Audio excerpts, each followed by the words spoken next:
Olá, povo de Deus, estamos chegando à paz do nosso Senhor e Salvador Jesus Cristo. Agora teremos mais 15 minutos com Deus. Hoje falaremos sobre o Salmo 23. Hoje na nossa mensagem falaremos sobre o Salmo 23. O Senhor é o meu pastor.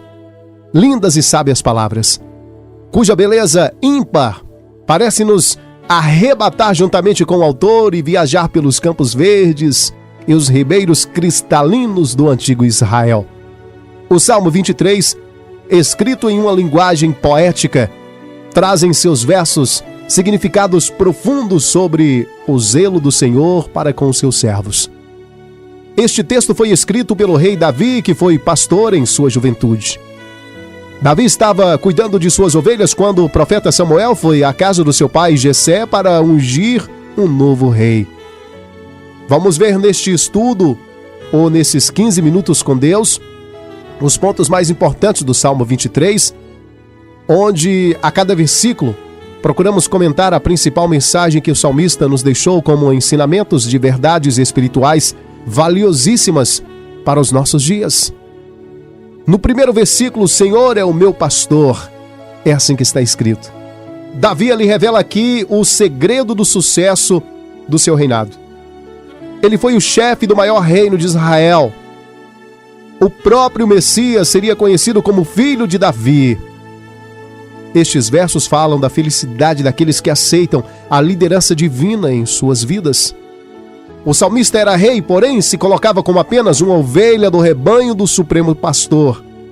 É um exemplo de humildade e de submissão à vontade de Deus. Ele também é uma referência profética futurística que viria a se cumprir centenas de anos depois em Jesus, que, aludindo a este salmo, o mestre se declara como o bom pastor. Aí o versículo segue dizendo: nada me faltará. Jesus, certa vez, ilustrou o carinho e o cuidado do Pai em prover e atender todas as necessidades materiais dos seus discípulos. Ele tem cuidado de nós e reforça que devemos estar constantemente na sua dependência, confiando na sua providência. Mateus 6:26 vai dizer assim: olhai para as aves do céu, que nem semeiam, nem cegam, nem ajuntam em celeiros, e vosso Pai Celestial as alimenta. Não tendes vós muito mais valor do que elas? O versículo 2 diz assim: deitar-me faz em verdes pastos. A Palestina é uma região tropical onde praticamente predominam duas estações: o inverno, a estação das chuvas, que vai de novembro a abril, e o verão, período da seca, que vai de maio a outubro.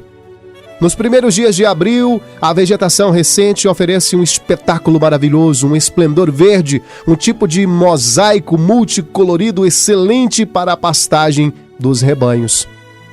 Porém, à medida que o verão e o calor do sol se tornam mais intensos, o verdor e as flores secam, tornando muito mais difícil de se encontrar um local com alimento suficiente para as ovelhas. Isto obriga os pastores a seguirem em uma cansativa peregrinação em busca de pastos verdes. Mas Davi afirma que o Senhor o convida a descansar em pastos verdejantes. Jesus nos ensina que ele possui em abundância o alimento que suas ovelhas necessitam. Aquele que for a Jesus achará pastagens durante todo o ano. Mesmo que o mundo esteja no período de seca espiritual, nós entraremos no repouso de Jesus. O Mestre tem o alimento espiritual que sacia a nossa fome. As suas palavras são espírito e vida, o verdadeiro pão que desceu do céu. João 10, verso 9, vai dizer assim: eu sou a porta. Se alguém entrar por mim, salvar-se-á, e entrará e sairá e achará pastagens. Ainda no versículo 2 do Salmo 23, vai dizer: guia-me mansamente a águas tranquilas. As ovelhas são naturalmente animais muito inquietos. Qualquer perturbação as assusta. Não conseguem deitar-se se não sentirem que estão totalmente seguras. As ovelhas também têm receio dos rios, caudalosos e turbulentos, mas em Jesus elas podem estar sossegadas, pois o Senhor as suprirá com águas tranquilas. Um ribeiro cristalino de águas calmas passa a correr no interior daqueles que são tocados pelo Espírito de Deus. A palavra é a água que mata a nossa sede espiritual, formando em nós uma fonte de águas vivas que jorra para a vida eterna. João 4, verso 14 vai dizer: mas aquele que beber da água que eu lhe der nunca terá sede, porque a água que eu lhe der se fará nele uma fonte de água que solte para a vida eterna. Estas são as águas que transformam o homem em sua estrutura e em seu caráter. Por essas águas nasce uma nova criatura. São águas que libertam, são águas que lavam de todo o pecado e tornam nossas vestiduras mais brancas que a neve. O versículo 23 do Salmo o versículo 3 do Salmo 23 vai dizer: refrigera a minha alma. A Palestina é de extensão relativamente pequena, entretanto o seu clima é extremamente variado, dependendo da localidade em que se encontramos. Há a zona tropical do Baixo Jordão, com altas temperaturas, a região desértica, que contrasta com a marítima e vice-versa. E na região da Alta Galileia, que também é tropical, com calor intenso em determinado horário. O sol é tão escaldante, o clima fica tão abafado que fica difícil até de seus habitantes se alimentarem. Porém, quando o vento do norte sopra mais forte, traz um refrigério, um sopro de frescor que vem do Monte Hermon. O Monte Hermon fica no norte de Israel e há em seu cume uma grande quantidade de neve que, quando há vento, ajuda a trazer esse refrigério, amenizando a temperatura da região. O salmista vai dizer no Salmo 133, primeiro versículo: ó, quão bom e quão suave é que os irmãos vivam em união. E aí segue no versículo 3, diz assim: como orvalho de Hermon e como que desce sobre as montes de Sião, porque ali o Senhor ordena a bênção e a vida para sempre. E muitas vezes as circunstancialidades da nossa existência parecem atuar de forma semelhante, onde o calor dos acontecimentos faz com que nos sintamos abafados e cansados em tantas coisas. Temos dificuldades até para buscar o alimento espiritual. É verdade. Mas nestes momentos, o Espírito do Senhor vem com uma brisa suave, que desce do alto e refrigera a nossa alma e renova as nossas forças, nos capacitando a continuarmos a caminhada pelos nossos caminhos. O versículo 3 ainda vai dizer: guia-me pelas veredas da justiça, por amor do seu nome.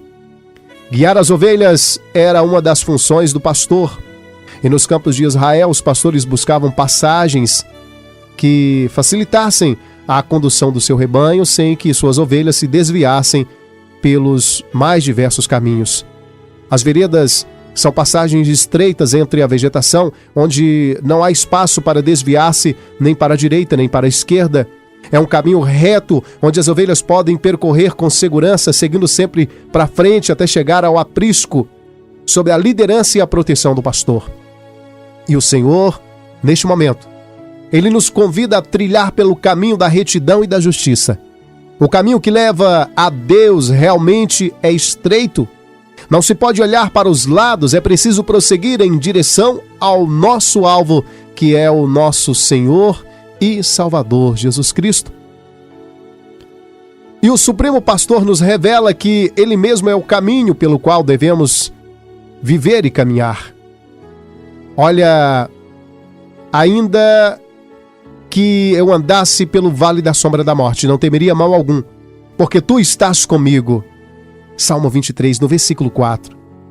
Há em Israel um vale profundo e íngreme, onde a luz só consegue atingir a sua base quando o sol está em toda a sua força, ao meio-dia. Após esse horário, faz-se sombra durante o resto do dia. Certamente Davi conheceu este vale em suas peregrinações com suas ovelhas pela Palestina. Vales são o extremo contrário de montes. Montes são Lugares altos falam de vitórias. Vales, porém, são lugares baixos que ficam entre os montes.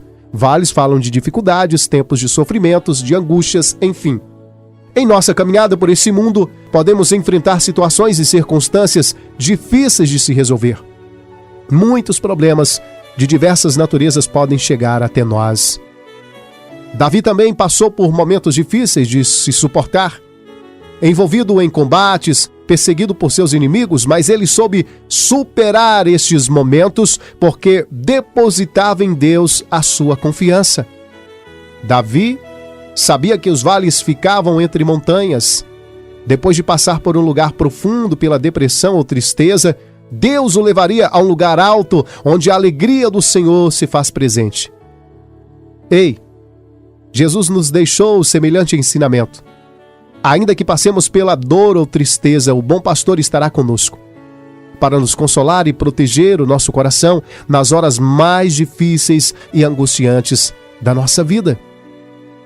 Ainda no versículo 4 do Salmo 23, a tua vara e o teu cajado me consolam.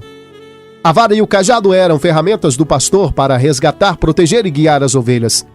A vara servia para proteger as ovelhas dos animais ferozes e dos ladrões. O cajado era usado para erguer uma ovelha pelo corpo ou pelas pernas quando esta ficava presa entre pedras. Estas ferramentas eram símbolo do zelo amoroso do Senhor, que está em uma vigília constante ao nosso lado, levando-nos para a segurança da sua presença.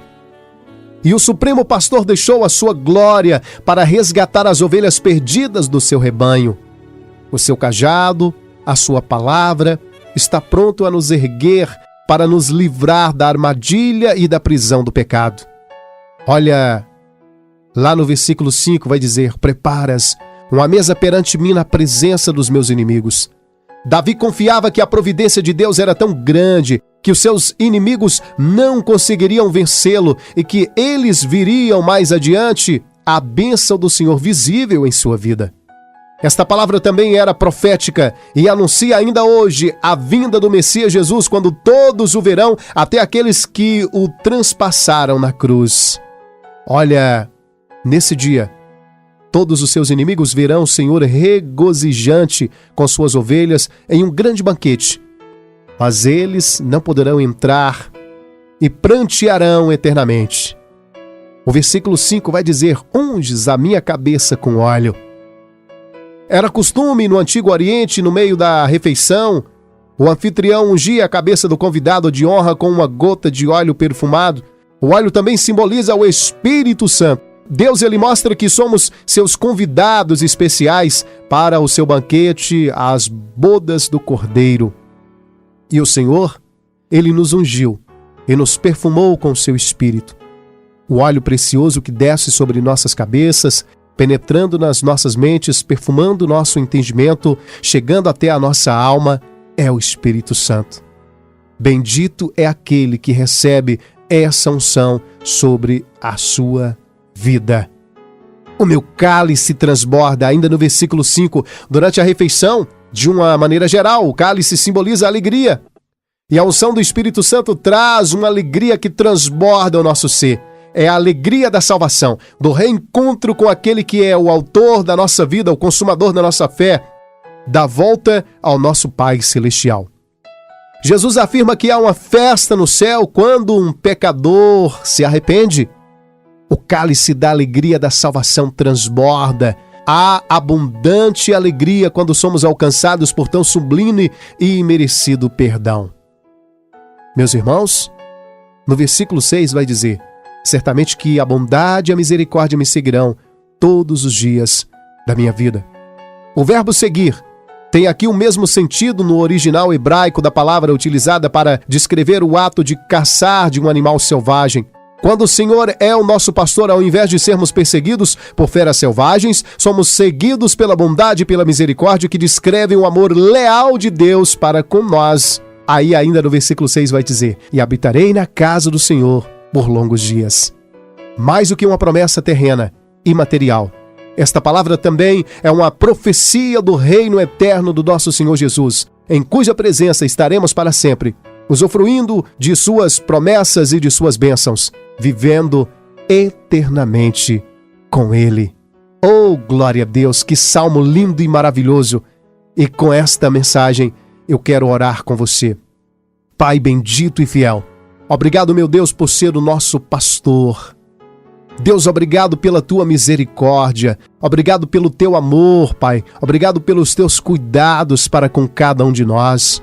Obrigado pelo tão sublime e merecido perdão que o Senhor nos oferece.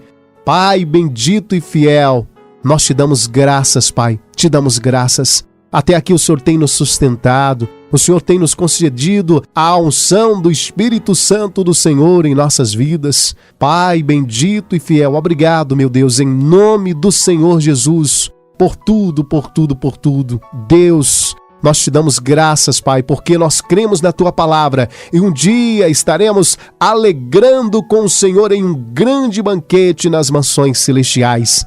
Nós te damos graças, Pai, por essa oportunidade. Continue conosco, sendo o bom pastor das nossas vidas. Amém. Obrigado pela audiência, pela sua companhia. Fica por aqui os nossos 15 minutos com Deus. Voltamos em uma próxima. Que a paz do nosso Senhor e Salvador Jesus Cristo estejam com todos, hoje e para todo sempre. Amém. Você acabou de ouvir 15 minutos com Deus.